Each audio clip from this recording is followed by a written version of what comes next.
para mim, montagem é uma técnica muito velha e não me interessa. Quer dizer, quando eu filmo assim uma extensão de 3 minutos no filme, eu sempre penso em usar tudo, eu nunca penso em cortar e juntar, entende? Como se fosse costura ou cozinha. É que na realidade a coisa ficou assim que o cinema tem que virar quase como se fosse um instrumento. Um dos artistas responsáveis por uma revolução na arte brasileira, reverenciado internacionalmente, que deixou como legado uma obra difícil ou mesmo praticamente impossível de ser medida em números.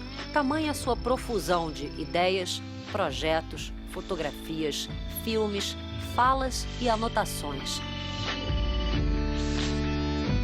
Uma produção que, como seus penetráveis e parangolés, nos convida a participar dela como uma obra viva. Eu até escrevi um negócio que dizia assim: a fantasia, quando é invenção gratuita e improvisação trivial, é o que mais se aproxima do que possa vir a ser o parangolé. Hélio Oiticica se tornou uma referência no mundo. Visionário, desde as primeiras criações nos anos 50 e 60, trabalhou no sentido de substituir a palavra espectador por participador. Não separou a arte da vida. Radicalizou em experiências que fundiam as duas vertentes.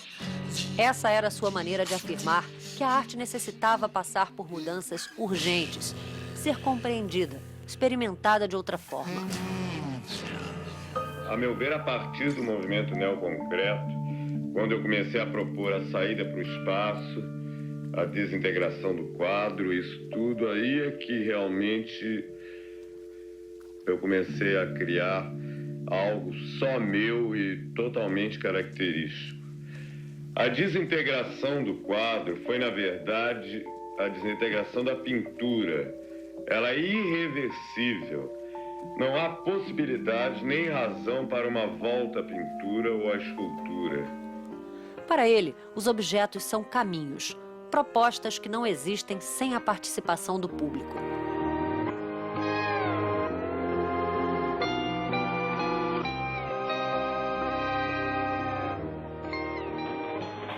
Em 2009, um incêndio na casa do irmão do artista, César Oiticica, no Jardim Botânico, onde boa parte da obra estava armazenada, deixou não só a família, mas o país inteiro imerso em tristeza.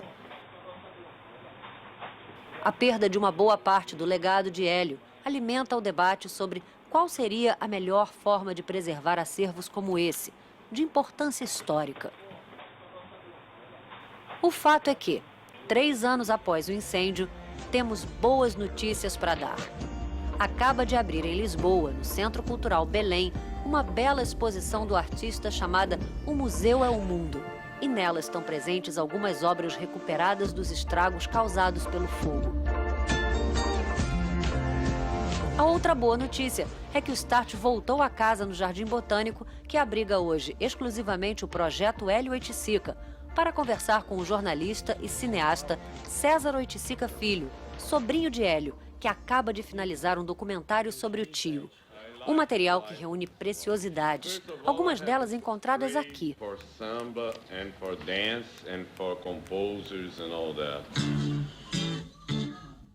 É o próprio César que abre as portas para a nossa equipe e nos conta sobre a recuperação do acervo e de que forma o filme nos ajuda a compreender melhor a obra de um artista que defendia a emergência do estado de invenção.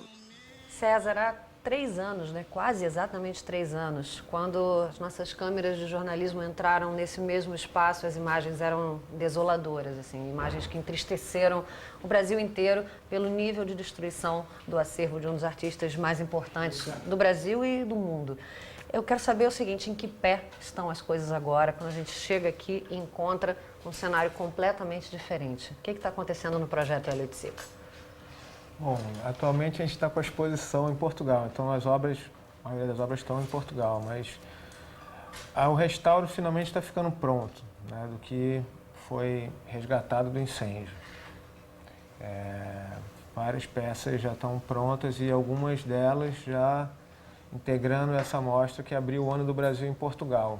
A gente já recuperou mais de 2.000 imagens em cromo mas o trabalho meio que continua. E ao mesmo tempo fazendo exposição, fazendo tudo isso. Vocês estão tendo dimensão ao longo do próprio projeto de restauro? É uma coisa que vocês vão descobrindo também enquanto fazem?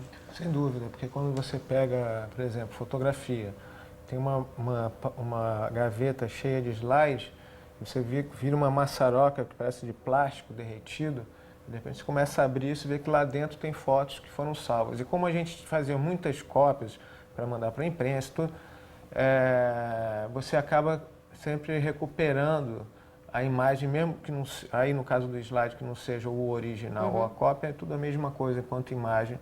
E o mais importante é escanear isso na maior resolução possível e, lógico, preservar isso que sobrou, mas de qualquer maneira você já salva, porque embora a gente estivesse nesse processo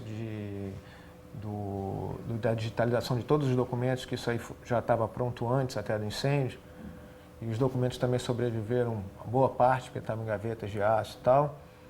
A parte de imagem, de slides e tal, a gente não tinha tanto escaneado. E agora a gente está vendo a importância de acelerar esse processo. Fora o material, fora as obras que estão expostas em Portugal, todo o acervo do Hélio agora está concentrado aqui, nesse lugar onde a gente está, né? E eu queria que você mostrasse para a gente um pouco do que tem aqui, o que está ainda... ali a gente vê que tem muita coisa queimada ainda esperando para ser trabalhada. Aqui atrás já tem um projeto, quer dizer, tem várias etapas do processo aqui. Você podia mostrar para a gente aqui, um por exemplo, é o projeto Cães de Caça. Ele estava mais ou menos ali, naquele lado, e ele sofreu muito pouco. Então foi também um dos primeiros a... Ele sofreu mais com a água, talvez, as pessoas pisarem em cima pela correria de passar para apagar um incêndio. Então foi um dos primeiros a ficar pronto.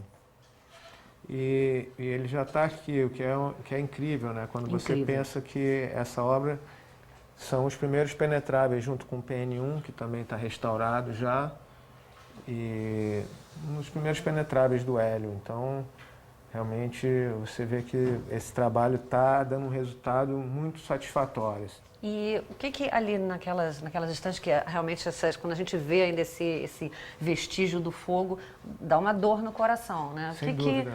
O que tem aqui? Isso é basicamente fotografias. Aqui tem fotografias e slides e coisas que a gente ainda está trabalhando até hoje. Então você tem umas que ficam mais detonadas, outras que são bem recuperáveis.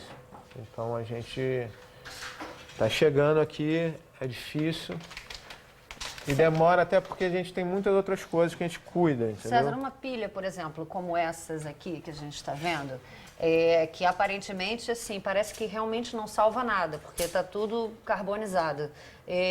Ao contrário, você pode ter, às vezes, uma grata surpresa num material desse? Tem acontecido isso, entendeu? Não é em todos os casos, a gente tem que dizer, tem coisas que se perderam, tem coisas que não vamos conseguir recuperar. Mas a fotografia, principalmente por ter essa característica de reprodução, a gente tinha cópias e cópias. Então isso também, e o Hélio também fazia isso, né? Ele diz isso, inclusive no filme, tudo que eu faço eu tiro 10 fotos, tudo que eu escrevo eu tiro 10 xerox, que é uma maneira de eu recuperar, de reconstituir todo o meu passado. Então isso daí é uma coisa que ajudou muito nessa hora também, principalmente nessa parte de fotografia. César, te fazer uma pergunta, porque assim, a obra do Hélio, como ele mesmo trabalhou muito com projetos, né, com a ideia de projetos, até aqui o nome do lugar onde a gente está é o Projeto Hélio Oiticica, e ele mandava projetos para que outros artistas realizassem aquilo que estava escrito, desenhado, e não necessariamente seria aquele objeto que seria o objeto de importância. O importante para ele era como experimentar aquela obra, né? Como viver aquela obra. Nesse sentido, como é que fica a ideia do restauro? O Hélio, ele faz essa transição entre arte moderna e contemporânea, acontece no trabalho dele, né? Lógico que de outros artistas também, mas é bem evidente. Então, é um caminho cada vez mais fundo no não objeto, né? De você ter uma coisa que o objeto não é mais o importante é o que está entre, né? É o que acontece entre o objeto e o participador, que ele chamar de participador, não o espectador. Então, realmente, eu acho que o grande legado da obra é esse, é você poder realizar essas proposições e fazer as obras que são para ser manipuladas e usadas realmente acontecerem. Então, quando a gente faz uma exposição, a gente procura, né, colocar isso em prática, fazer... O PN1 está aqui restaurado original, mas a gente tem uma reprodução na exposição, que é para as pessoas poderem usar. E, na minha opinião, o original é essa prática, né? Isso que seria o original na obra dele. Sim. E não você ficar ainda com aquele fetiche do objeto, de pegar o objeto, de ver o objeto que ele mesmo fez. Mas é lógico, se as coisas que sobraram, se elas sobreviveram, nossa obrigação é restaurar, Cuidar delas, e né? preservar, porque sem dúvida são objetos históricos e tem outros que são, que realmente quando é pintura, assim como o grande núcleo, é importantíssimo você ter o original.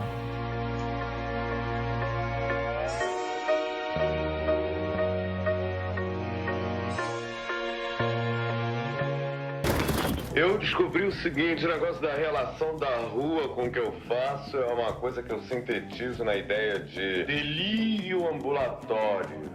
A minha volta ao Brasil foi uma espécie assim de encontro mítico com as ruas do Rio, quer dizer...